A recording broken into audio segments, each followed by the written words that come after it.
My fiance, Corey, and I are getting married next June. We've been together 2 years, engaged for 4 months. When we met, he had recently gotten out of a 6-year relationship on and off.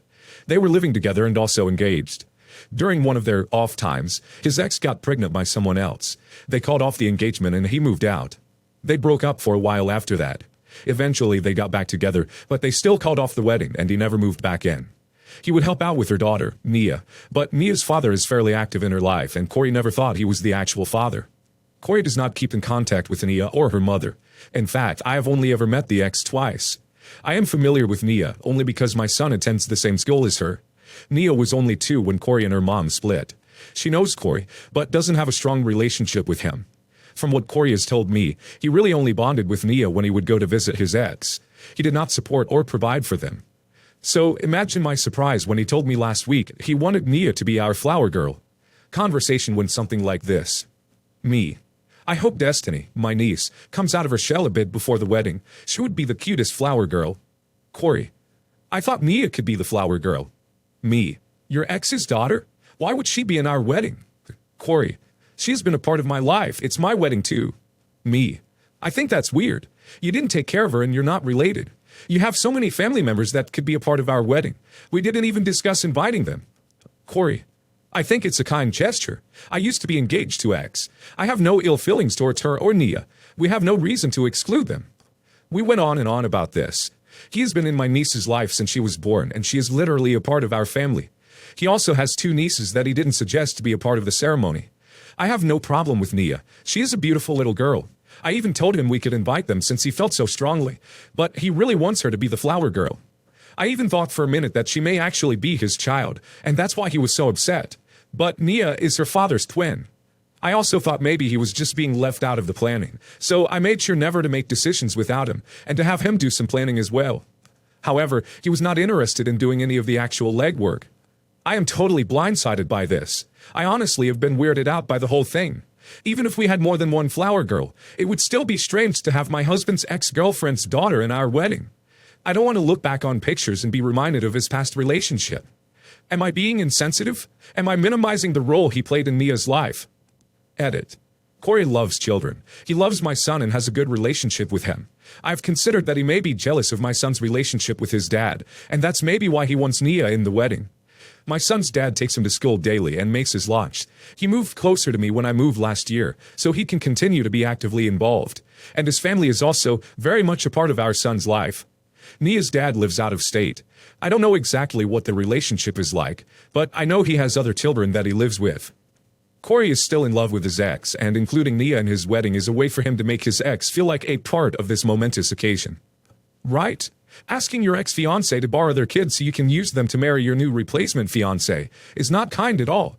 At best, it's super awkward. Realistically, it's cruel. Corey does not keep in contact with Nia or her mother. This makes it especially weird that he wants her to be the flower girl. Who the heck says they want anything to do with his wedding day? Did he seriously say it's a kind gesture? Like he's doing the woman he didn't marry a favor by inviting her to the wedding of the woman he did marry. He's either insensitive, lying about why he wants them there, or both. I honestly wouldn't be surprised if he's not more in contact with them than you think. Ha. My older sister has 6 children. Yes, 6. Her eldest boy is 7, nearly 8 years. Then twin girls, 6 years old. A 4-year-old boy, a 2-year-old girl, and she's just recently had a boy aged 11 months. Before the arrival of her last 3 kids, I like to spoil my nieces and nephews. It was my decision. A bad choice, I admit, but I wanted to do it. I still get on well with her oldest children, and we enjoy spending time with each other. With her 5th arrival, I realized I just couldn't afford big presents 5 times a year, as well as the money I spend on them when I'm taking them out to places and looking after them. So I started toning it down with the prices of the gifts. I'd always ask them what they wanted, which is usually a Barbie or a doll or toy cars or a new game, something along those lines. I'd get them one of those as their main present, and then a little treat like a packet of sweets or chocolate. Every time I've given these gifts to her kids that are old enough to understand the sentiment, they've been happy and thankful. I've not noticed them realize they didn't get as much this year as last year or anything, but my sister apparently has. This came to a head when I bought her newest baby a birthday gift for his first birthday. A new jumpsuit from a designer kids clothing shop in our local city, and one of those magic water play mats. My sister called me the other day and asked me what I had gotten for him, and I told her.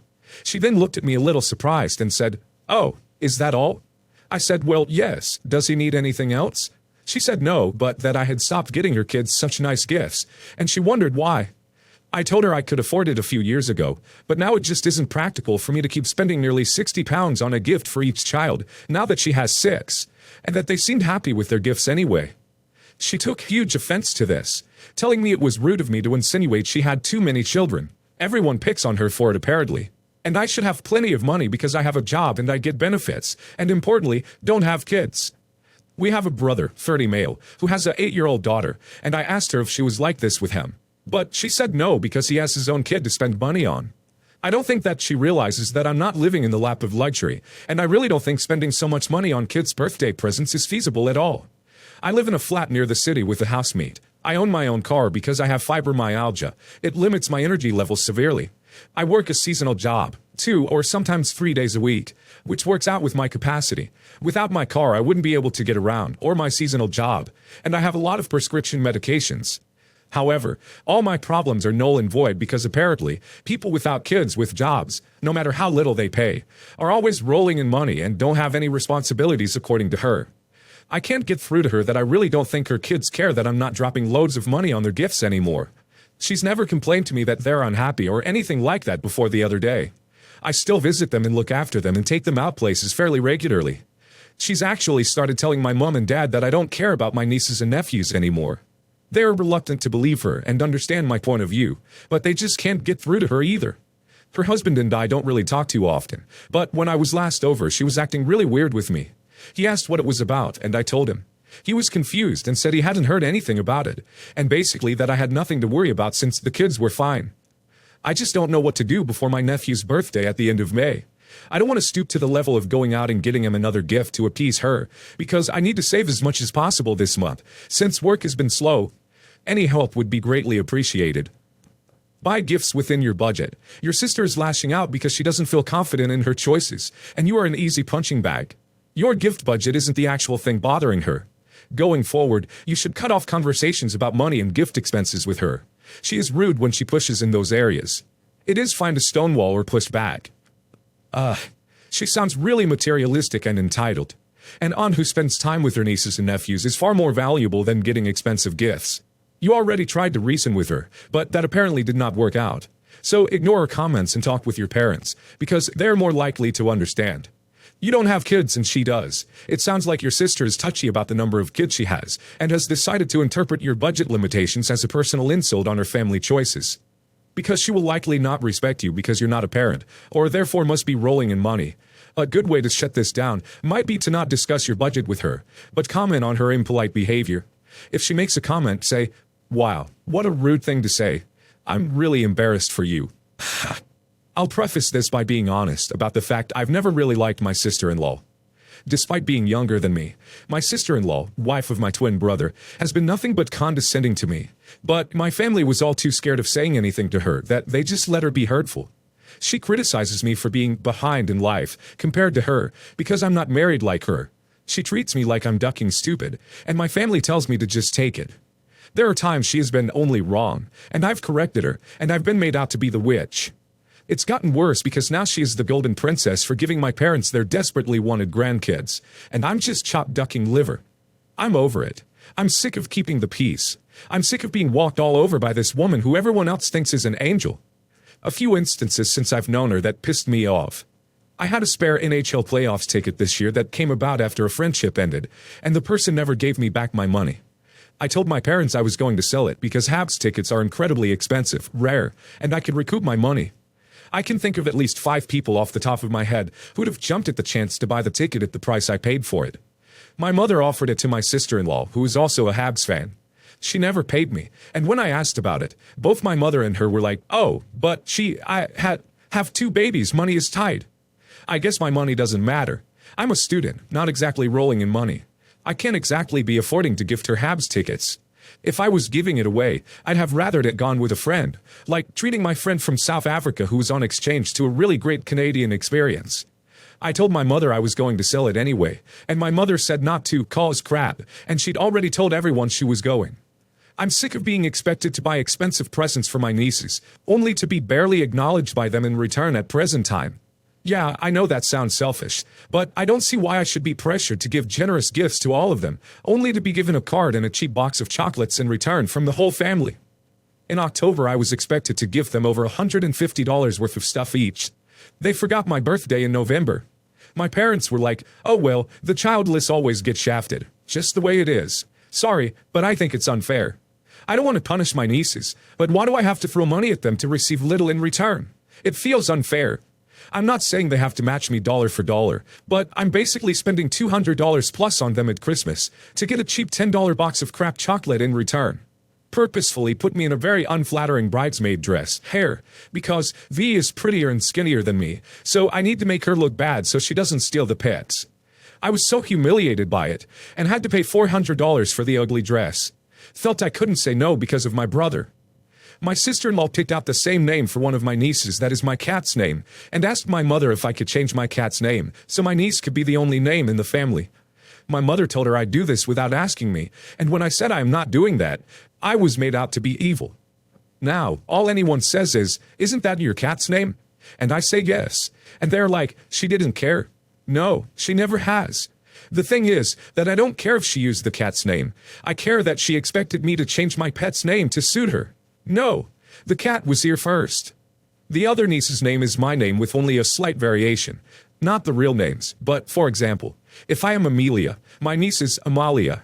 I tried to gently point out to my brother that it feels a little like I'm being replaced in my family. And he said, "Who cares? She really wants to use this name." Wow, thanks. If I had $1 for every time someone has said, "Could she be more obvious about trying to replace you in the family?" I'd be rich. My mother and father refused to talk to my brother about it, and whenever I said it was kind of hurtful to me that they were doing this, I was dismissed. I was expected to go and babysit for her when she had surgery and my brother worked.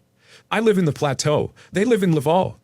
I got told off for being angry I was left waiting at the train station for over 40 minutes in freezing weather because she didn't pick me up at the designated time. When I complained, I was told not to whine and to understand she has kids. If I refuse to babysit, I'm being a selfish witch.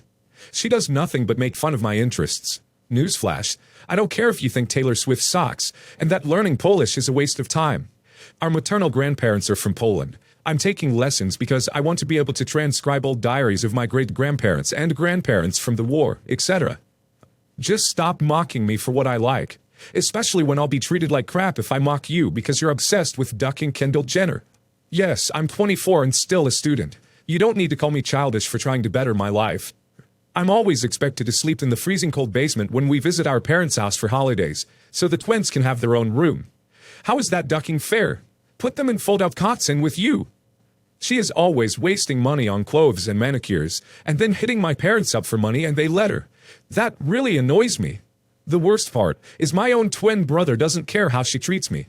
He thinks the ducking sun shines out of her ducking butt, and doesn't care that this woman does nothing but criticize me. I hate that my parents always defend her because of my nieces. I hate that no one cares how she makes me feel, and the way she is awful to me, and with Christmas coming up, I'm at my wit's end. Don't tell your mom about any windfalls until you've spent or allocated it. Stop spending so much money on presents for kids who aren't old enough to appreciate them. At 14 months old, a nice teddy bear is a decent gift. If you wanted revenge on your sister-in-law, though, musical toys are a great gift that keeps on giving. No more babysitting unless you're getting paid for it. If they can't afford it, then they can't afford to go out. Your cat's not going to know who your niece is. That cat's name stays as is. When your niece gets older, you can tell her she was named after your cat. The cat is her auntie now. As for the name of your second niece, now you can just say that it means niece 2 is yours now. It's got your name on it. As for the selfish witch comments, turn it around on them. "Oh, I'm not babysitting your kids because I'm a selfish witch." Or, "Selfish witch here. If you're calling to request a favor, you won't get one." Seriously, work on moving out of Crazy Town. You visit your parents for holidays? Excellent. So you don't live there. Stop spending time with people who make you feel terrible, and say no to the ridiculous requests. What are they going to do? Badmouth you? Oh wait, they already do that.